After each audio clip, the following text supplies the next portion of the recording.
Un village fantôme, dans un pays fantôme. Comme partout au Rwanda, les habitants ont fui l'avance du Front patriotique rwandais, le FPR.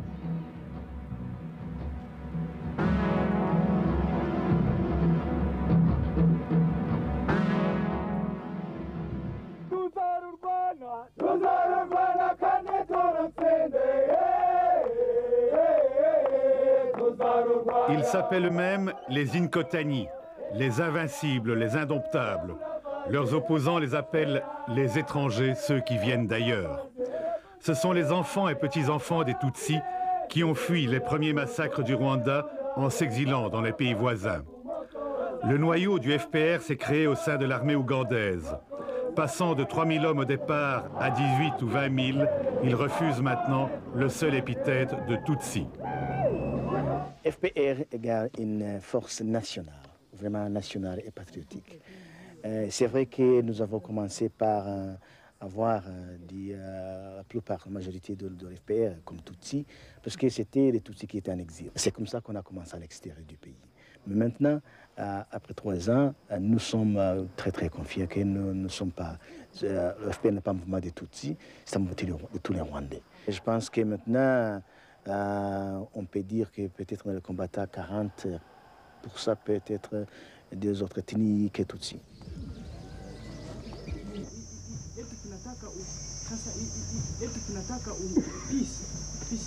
Nous avons eu une histoire très difficile au Rwanda.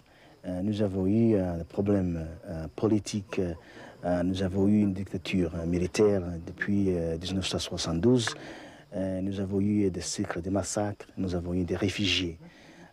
Pour corriger tous ces erreurs dans notre histoire, il faut des gens qui sont vraiment déterminés, qui ont analysé, qui ont fait des analyses de la situation et qui se sont décidés de redresser ces injustices dans notre pays. C'est la motivation.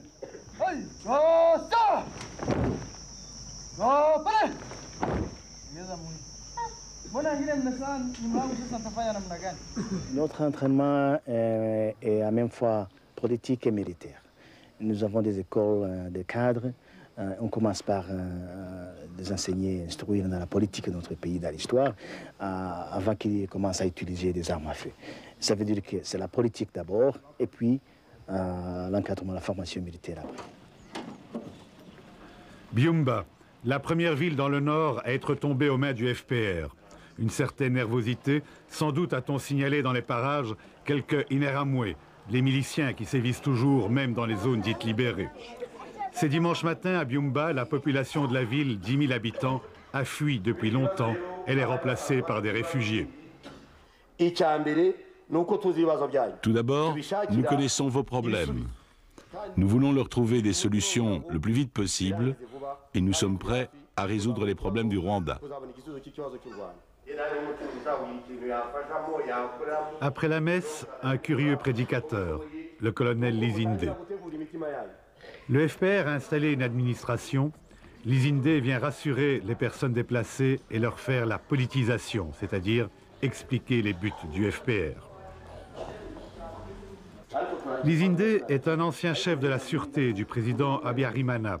Il a fait 10 ans de prison sous l'inculpation de tentative de coup d'État. Passé au FPR, il en est l'un des principaux responsables Hutus.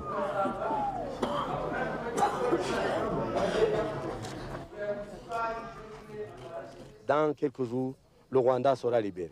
Non pas par le FPR seulement, mais par tous les Rwandais. Par tous les Rwandais. Parce que le FPR collaborera, même après la victoire de l'armée patriotique rwandaise, avec les autres partis politiques. Collaborera avec tous les Rwandais pour reconstruire le Rwanda, pour que demain, nous oublions tout le passé malheureux. Que le Rwanda soit réellement un pays où coule le miel et le lait, et non pas le pays qu'on nous lègue le régime de Habyarimana, où coule le sang partout. En attendant ces jours meilleurs, le FPR doit gérer la catastrophe. Quelques rescapés des massacres peuvent être soignés dans l'hôpital improvisé par MSF à Byumba. Il a eu une blessure de coupe de machette dans la région frontale, pariétale. J'ai une fille que nous avons traitée. Il y a une amputation par machette. Il a trouvé dans un camp de morts, des cadavres.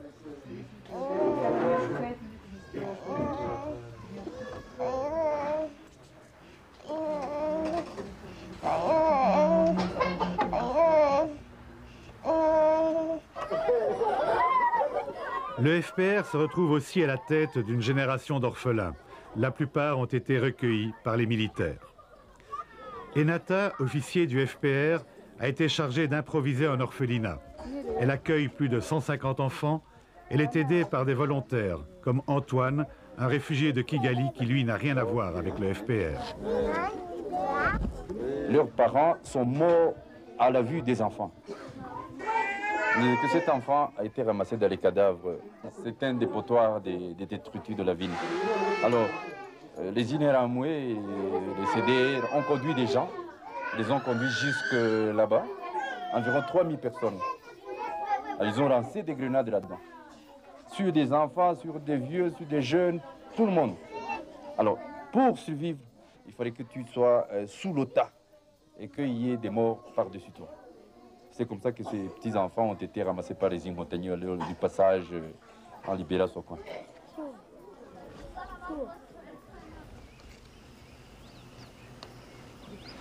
Le travail des Imerahamwe et des CDR, une autre milice. Comme chaque fois, la population en panique se réfugiait dans les églises. L'armée et la milice arrivaient. Il y a eu 10 000 morts à Rukara et dans les environs. Cela remonte à un mois. Alors on peut se demander si le FPR ne se complaît pas à montrer les atrocités de l'ennemi. Sinon, pourquoi tant tarder à en faire disparaître les preuves? Nos forces sont très occupées au front. Nous n'avons pas assez de troupes pour enterrer tous ces morts. Maintenant, nous allons mobiliser les civils depuis qu'ils reviennent dans les villages. Ils vont être mobilisés pour enterrer ces corps. Mais en même temps, c'est un témoignage du massacre. Oh, il y a déjà assez de témoignages. Beaucoup de journalistes sont déjà venus voir ces corps. On ne peut pas les garder comme témoignages.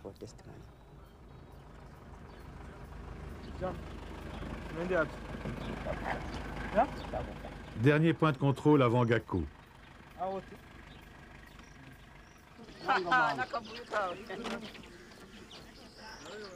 Gako est un camp militaire de l'armée rwandaise que vient de prendre le FPR.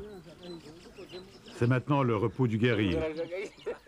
Gako est une victoire importante. Tout le sud-est du pays est ainsi tombé aux mains du Front patriotique.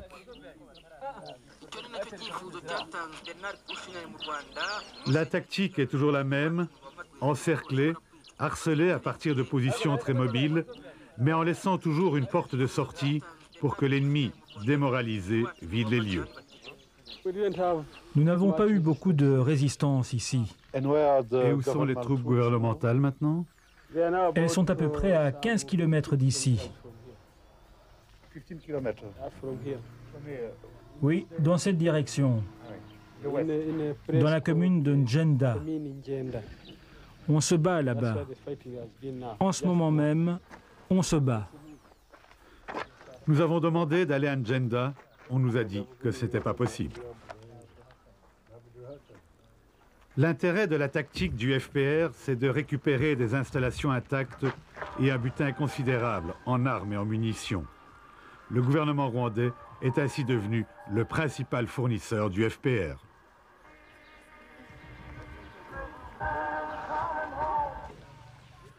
Au camp de Gako, le FPR nous a présenté un prisonnier. Prisonnier modèle dont le témoignage alimentera la propagande de la radio du FPR. Il raconte bien évidemment qu'il est bien traité, qu'après l'avoir désarmé, on lui a fourni des vêtements propres, mais surtout que les FPR ne tuent pas ceux qu'ils capturent et qu'il n'y a pas de blancs qui combattent au sein du FPR. Il n'y a que des Rwandais, dit-il, Si on prétend qu'il y a des Blancs, c'est parce que le FPR est fort et efficace. Il dit que leurs forces n'ont pas de morale. Qu'est-ce que vous allez faire maintenant? Je vais faire comme les soldats du FPR. Je vais les soutenir parce qu'ils sont corrects. On va lutter contre les massacres parce qu'il y en a eu beaucoup. Par exemple, je sais que ma mère a été tuée. Il y a beaucoup de prisonniers comme lui, ici? Il y a beaucoup de prisonniers. Mais ils sont quand même gardés quelque part. Et il vous faut une audience pour qu'on les approche. Nous avons demandé à voir les autres prisonniers. On nous a dit que ce n'était pas possible. Maintenant, les militaires rwandais du côté gouvernemental, ils se posent beaucoup de questions. Pourquoi on se bat? Pourquoi mourir? Et vous savez, dans la guerre, on estime à 60 ou 70%. Le point déterminant, c'est le moral, plus que le logistique. Vous pouvez avoir toutes les armes et tout, mais perdre la bataille. Puisque si le militaire commence à se poser la question, pourquoi je dois mourir? Pourquoi je combats? Pourquoi tout ça? Et il laisse ça, il se réfugie. C'est ce qui explique que dans 2 semaines, on a dû par exemple équiper presque la moitié du territoire, parce que les militaires ne veulent pas se battre. Sur toutes les routes, des files de réfugiés. Un chassé-croisé de ceux qui fuient les massacres, de ceux qui fuient les combats, de ceux qui fuient l'avance du FPR, de ceux qui au contraire se réfugient en zone FPR et de ceux qui rentrent chez eux. Ça va dans tous les sens. Au Rwanda, tout le monde est déplacé. Dans des camps de réfugiés en Tanzanie ou au Burundi, ou plus simplement à l'intérieur du pays, des camps improvisés au bord de la route ou des occupations sauvages de villages abandonnés.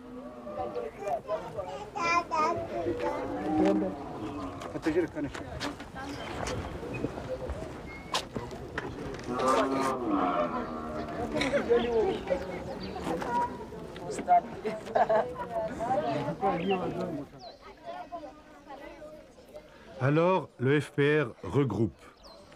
Il regroupe pour protéger contre les milices et pour essayer d'administrer. Car il faut gérer ce chaos.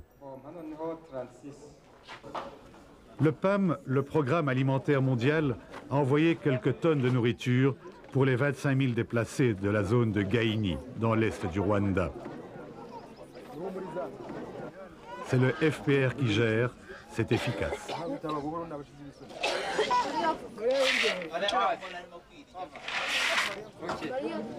Est-ce que le FPR reprend une partie de l'aide alimentaire du PAM pour lui, pour les troupes? Non. C'est tel que c'est conçu, vous voyez. Je vous ai dit, hein, vous voyez. Le chef de famille, les gens en charge, les denrées à distribuer, la signature, ça nous a été exigé par le PAM. Enfin, heureusement, ils avaient trouvé que nous avions en fait conçu un modèle comme ça, mais ils ont agréé. Ce qui fait que leur surveillance, leur contrôle ne peut pas laisser envoler voler si on en était un.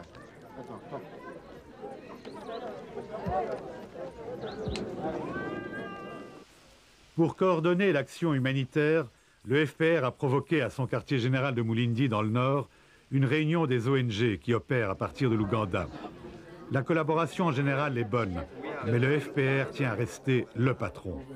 Nous avons donc entendu des ONG se plaindre de leur manque de liberté d'action et de mouvement. Nous avons expliqué la nature de cette guerre. Il ne s'agit pas d'une bataille simple entre 2 armées. Vous savez que le parti de l'ex-président Habyarimana avait dressé une milice armée. On nous dit qu'il y avait en moyenne 150 miliciens par commune, multiplié par 143 communes.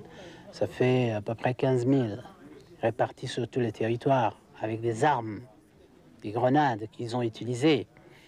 Tous ces gens-là sont cachés encore dans la population et de temps en temps, ils se manifestent. Nous avons des consignes de sécurité qui sont très strictes, qui s'appliquent à tout le monde. Même à moi, ça s'applique. Je ne vais pas où je veux. Je dois toujours signaler où je vais aller. C'est tout ce que nous demandons aux organisations non gouvernementales. Nous sommes en guerre. Les gens, les malfaiteurs dont nous parlons sont des gens qui ont tranché la tête à plusieurs milliers d'enfants. Ces criminels sont encore dans les collines.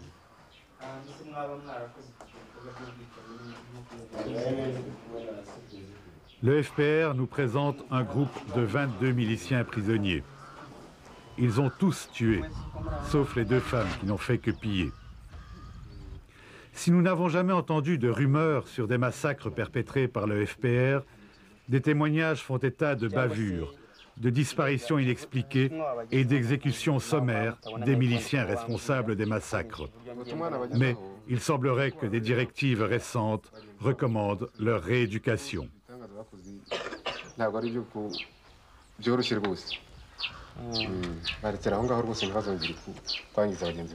En tout cas, comme pour le prisonnier de Gako, ces Interahamwe repentis servent la propagande du FPR. Ils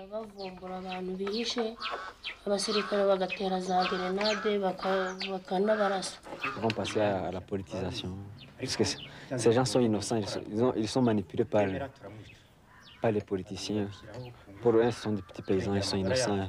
Il faut les politiser, les ramener à la raison. Il ne faut pas tuer quelqu'un parce qu'il est de telle ethnie ou de telle autre. Il faut leur dire que toutes les ethnies doivent cohabiter au Rwanda, que nous sommes après tout tous des Rwandais. Qu'est-ce qui distribuait les armes? Le bourgmestre Senkware de la commune de Kayanza, le bourgmestre Gatete de la commune de Murambe et le colonel Rwaga Filita. On vous disait à quoi devaient servir les armes? Ces armes devaient tuer tous ceux qui étaient pour le FPR. Il n'y a que des Tutsis qui ont été tués? Non. Vous aviez la liste des gens à tuer. Comment est-ce que vous saviez qui devait être tué? Tout dépendait des zones visées. Il y avait chaque fois un responsable dans la zone qui donnait la liste de ceux qui devaient être tués. Et qu'est-ce que vous pensez maintenant de ce que vous avez fait? Nous pensons que nous avons fait mal et qu'on nous a roulés. On ne connaissait pas la situation. Que pensez-vous du FPR maintenant? Nous pensons que le FPR devrait prendre le pouvoir au Rwanda parce qu'il pourrait sauver beaucoup de gens. Comme nous avons été sauvés, ils peuvent sauver le pays. Et la population, elle ne veut pas se venger sur eux? Ah non. On essaie de les mettre un peu à côté. Et quand la population aussi, il y a des cadres politiques qui vont dans la population, qui vont dans des camps de réfugiés, qui enseignent la population à ne pas se venger. S'il y avait à se venger, les militaires devaient le faire premièrement, parce que tous ces militaires que vous voyez, ils ont perdu leurs parents ici. Leurs parents ont été tués par ces gens que vous voyez, mais ils ne se vengent pas. Ils ont compris la politique des FPR. Sur les routes des territoires qui viennent d'être occupés par le FPR, nous nous posons quand même des questions en voyant ce qui reste des files de réfugiés.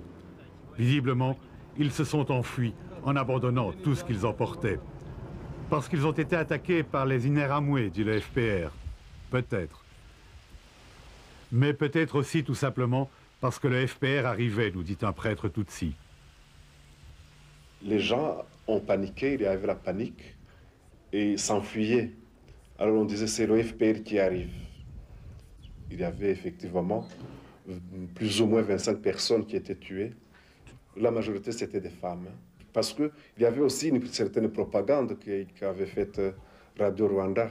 On disait que le FPR, quand il arrive, il tue. Alors les gens fuyaient. Et effectivement, les gens du FPR ont tiré sur ceux qui fuyaient. Eux-mêmes, les militaires du FPR, quand ils arrivent quelque part, ne sont pas sûrs. Et ils sont au combat. Ils sont attaqués, ils doivent aussi se défendre. Nyamata, un village du sud du pays, est occupé depuis la veille par le FPR. Nyamata n'est toujours pas sûr, des miliciens traînent encore dans les environs. Au fil d'une patrouille, 3 morts derrière une maison. Impossible de savoir qui. Des miliciens tués par le FPR ou des civils tués par les miliciens. Mais le crâne défoncé, c'est en principe la signature des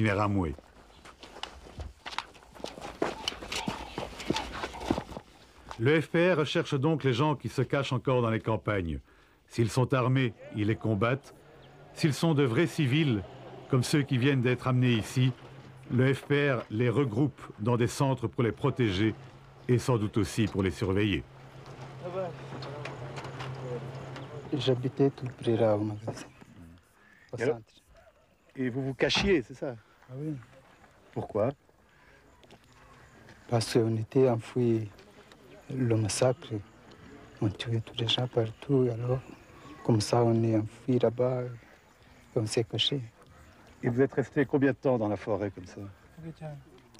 Il y a presque tout le mois. Et vous êtes content de voir arriver les FPR, les soldats ici? Ah oui, quand même. Parce que comme ça, on est sauvés.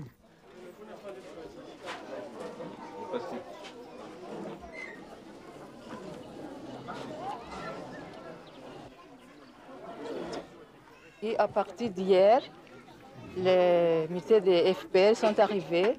Ils ont essayé de rassembler tous les malades, tous les blessés qui étaient aux alentours comme ça. Ils sont maintenant ici avec nous au centre. Et on essaye de faire ce qu'on peut. Mais il y a le manquement de médicaments. Comme notre centre était surtout pour les enfants, il n'y a pas grand-chose pour les médicaments pour les grandes personnes. Les blessés sont là, mais ils ne sont pas du tout soignés.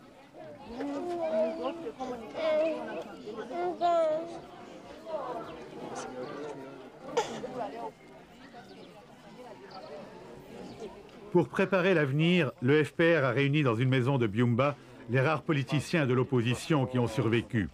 Car premiers sur les listes, la plupart ont été massacrés avec leurs familles dès les premières heures de troubles. Parmi ces rescapés, la moitié au moins ont perdu femmes et enfants. Hutus et Tutsis confondus, ils ont tous été sauvés par le FPR et tous, ils refusent qu'on parle de conflit ethnique. La population rwandaise vit sur toutes les collines mélangées.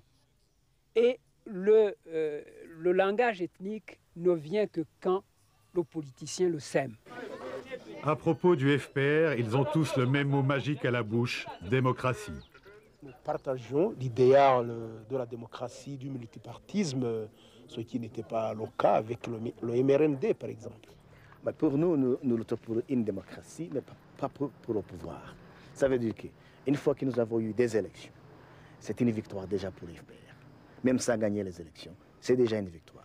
Je pense que le réalisme, comme ce sont des gens quand même si intelligents, des gens quand même qui font une analyse, je pense qu'ils trouvent qu'on ne peut pas faire autrement que de développer un pays dans le cadre démocratique. Vous ne pensez pas qu'ils risquent, s'ils prennent le pouvoir, de vouloir le garder pour eux tout seuls? Je pense qu'à ce moment, ça serait un danger pour eux.